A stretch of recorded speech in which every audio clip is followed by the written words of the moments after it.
Cambodian authorities have arrested 57 South Koreans and 29 Chinese nationals over their alleged involvement in transnational scam operations. Local police yesterday raided a building on the outskirts of Phnom Penh in an operation witnessed by a visiting group of South Korean lawmakers. 86 people were found carrying out work related to online scams, while more than 120 computers and 30 phones were seized. Cambodia's Anti-Cybercrime Commission said the South Korean nationals detained were there voluntarily and were not being held against their will. Seoul's involvement in the crackdown follows the death of a South Korean citizen who was reportedly lured to work in a Cambodian scam center. Last Saturday, Phnom Penh repatriated some 64 South Koreans who were detained for alleged links to the centers. Seoul estimates that around 1,000 of its citizens are among the 200,000 people involved in scam operations in Cambodia. More than 600 people have fled one of Myanmar's scam centers, crossing into Thailand after a military raid on the compound.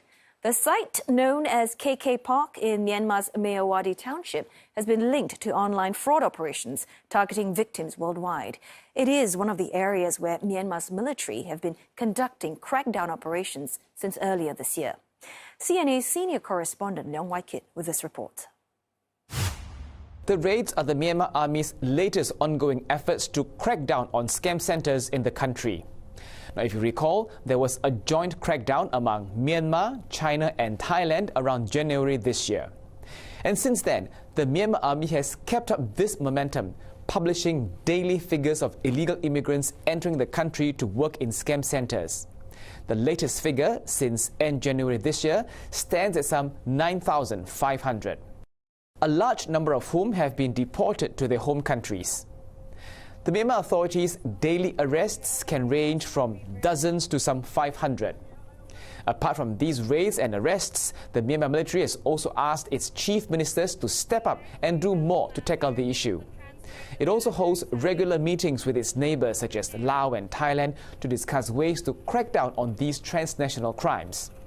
While combating scam operations is in Myanmar's interest, many experts also point out that this would help the Myanmar army maintain good ties with China. Just a few years ago, a group of powerful ethnic armies launched surprise coordinated attacks against the Myanmar military that was dubbed Operation 1027 as it happened on October 27. Now, back then, the group of ethnic armies said one of their aims was to get rid of scam centers in Myanmar. Some experts say that China had been unhappy with how the Myanmar military mishandled scam centers and how Operation 1027 had helped China quash those illegal syndicates.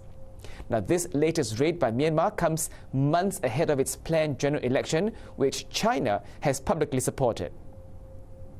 Leong Wai-kit, CNA.